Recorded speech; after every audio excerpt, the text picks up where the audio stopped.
Landslide की बात सुन के मन जैसे टूट सा गया हो और लगा 588 किलोमीटर दिल्ली से धारचूला तक आने के बाद अब हमारी आधी कैलाश की यात्रा नहीं हो पाएगी। ये यात्रा हम लोगों को 4 दिन के अंदर पूरी करनी थी और इसी वजह से हम रात को 12 बजे दिल्ली से धारचूला के लिए निकले। सब कुछ बिल्कुल परफेक्ट चल रहा था। एक दिन बचाने के चक्कर में हमने निशांत लुंठी से व्हाट्सएप द्वारा अपना आधार कार्ड और फोटोग्राफ्स हमने भेजे और उन्होंने हमारा परमिट और मेडिकल सर्टिफिकेट एडवांस में बनवा लिया। लेकिन किसको पता था ये सब कुछ बनवाना व्यर्थ जाएगा। आखिरी बार धारचूला से मैं धारचूला को देख रहा था और दिल्ली वापस जाने की तैयारी कर रहा था। ऑलमोस्ट रात्रि को मैंने अपनी पैकिंग कर ली थी। हाँ भाई गौरव, क्या हुआ? अरे मामा सुनो तो सही। मैंने कहा चल यार, देर हो गई हमारे को दिल्ली जाने के लिए। अरे मामा सुनो तो सही। अब क्या हो गया? Honourable governor of Uttarakhand Shri Gurmeet Singh आ रहे हैं। तो मोस्ट लाइकली रोड 12-12:30 तक क्लियर हो जाना चाहिए।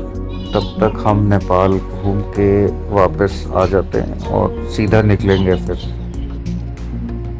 गौरव की ये बात सुन के मुझे ऐसा प्रतीक हुआ जैसे मरती हुई मेरी मृग तृष्णा को किसी ने हवा दे दी हो। भारत और नेपाल को जोड़ता हुआ ये फ्रेंडशिप ब्रिज, जिसके माध्यम से हम आसानी से नेपाल पहुंच जाते हैं, और बीच में बहती हुई काली नदी।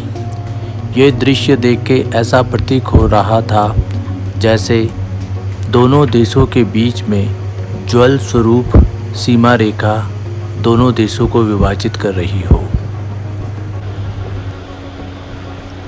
इस ब्रिज को क्रॉस करने की बेसिक रिक्वायरमेंट आपका अपना आधार कार्ड है।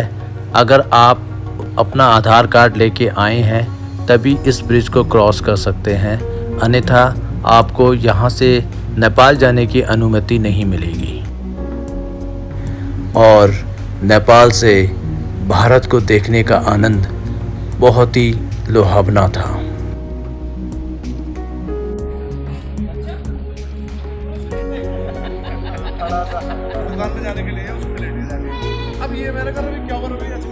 अभी हम भरत भाई के चुटकुले का आनंद ले रहे थे और इतने में टूर गाइड का फोन आया। यार प्रॉब्लम आ गई है। क्या 12:30 बजे के करीब नहीं निकलना है? तो फिर कब निकलना है? 2:30 से 3 बजे के करीब यहाँ पे कह रहे हैं रास्ता क्लियर होगा। मेरे को ऐसा मैसेज आया है। तो तब तक आप लोग वहाँ लंच कर लो, लंच करने के बाद चलेंगे। Okay bye. जिंदगी की उधेड़ बिंद में मेरी आत्मा जूझती रहती है और जब इस शरीर का पूर्ण साथ नहीं मिलता तो काफ़ी हताश भी होती है। जैसे उदाहरण के तौर में मेरा आधी कैलाश का अचानक से प्रोग्राम बना। रात को 12 बजे हम लोग निकले। उसके बाद धारचूला पहुंचने के बाद लैंडस्लाइड की खबर सुनी। तीसरा, अभी धारचूला की सुबह हुई थी कि मेरी तबीयत भी खराब हो गई। अब इस सारी उधेड़ बिंद में हम लोग तकरीबन दिल्ली वापस लौटने की तैयारी कर रहे थे, लेकिन उसमें एक छोटी सी आस फिर जागरूक हो गई कि 12:30 बजे वो रास्ता खुल जाएगा और हमारी यात्रा प्रारंभ हो सकती है। फिर अभी नेपाल घूम ही रहे थे कि सूचना फिर आई कि 2:30 से 3 बजे के करीब रास्ता खुलेगा, उसी के बाद वह प्रारंभ करें। अब आत्मा मेरी बेचारी ये सोच रही कि यार ये शरीर की उधेड़ बिंद में तो मुश्किल ही लगता है कि आधी कैलाश जा पाए। तो चलें आगे का किस्सा सुनाते हैं। अब प्लान के अनुसार हम लोग धारचूला से 2 बजे करीब निकले और हमारा प्रोग्राम ये था कि किसी तरह आज हम ओम पर्वत में हॉल्ट करेंगे और वहाँ की रात्रि का नज़ारा लेंगे। करीबन हम लोगों को 90 किलोमीटर का डिस्टेंस कवर करना था, जो धारचूला से लेके गूंजी तक 70 किलोमीटर था। गूंजी वो पॉइंट है जहाँ से आदि कैलाश और ओम पर्वत के रास्ते अलग अलग हो जाते हैं, और ओम पर्वत गूंजी से करीबन 20 किलोमीटर की दूरी में था।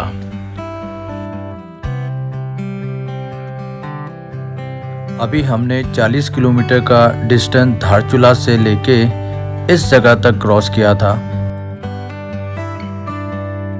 ठीक अब हम उसी पॉइंट पे हैं जहाँ पे लैंडस्लाइड हुई थी। 2-2.5 घंटे तक के इंतजार के बाद भी मेरा मन बार बार इसी कल्पना में था कि किसी तरह रात्रि को आज हम ओम पर्वत में निवास कर ही लेंगे, लेकिन कल्पनाएं भी परिस्थितियों के आगे घुटना टेक देती हैं। गाड़ी वाले को तो मना कर रहे हैं।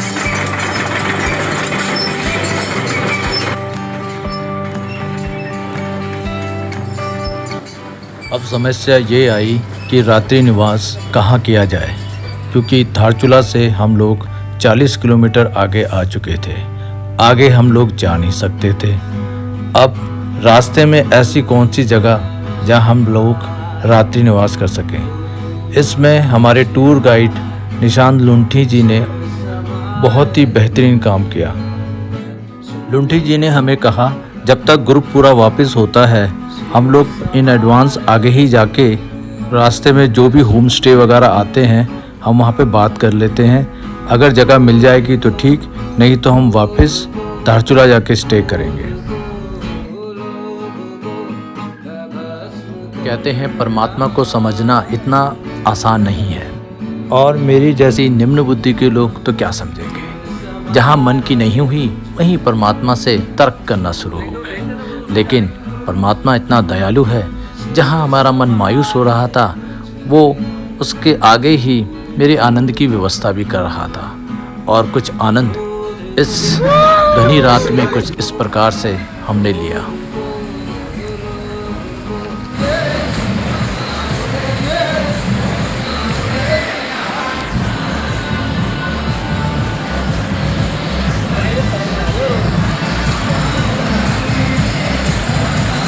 अबे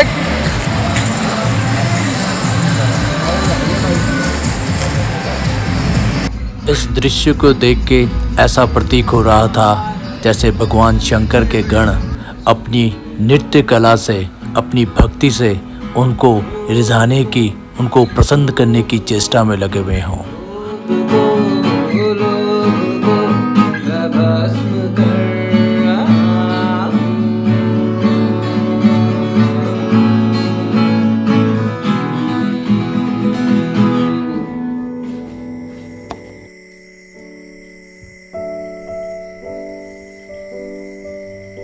बांग्ला में मेरा रात्रि निवास बड़ा विचित्र रहा।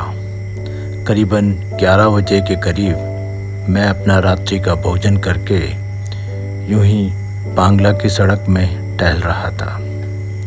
अचानक से मैंने आसमान की ओर देखा और बड़ी विचित्र आकृतियां बनती हुई मुझे नज़र आई, जैसा आप इस वक्त स्क्रीन में देख रहे हैं। बादलों से बना हुआ ये मत्स्य और उसकी आंख चंद्रमा।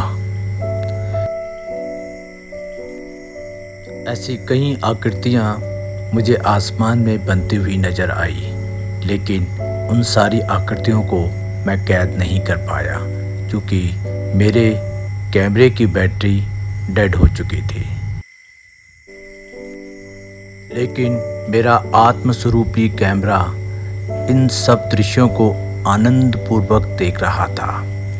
और सच कहूँ तो एक दृश्य सप्तऋषि तारों का भी मैंने देखा, और मेरे देखते ही देखते वो घने बादलों के अंदर छिप गया।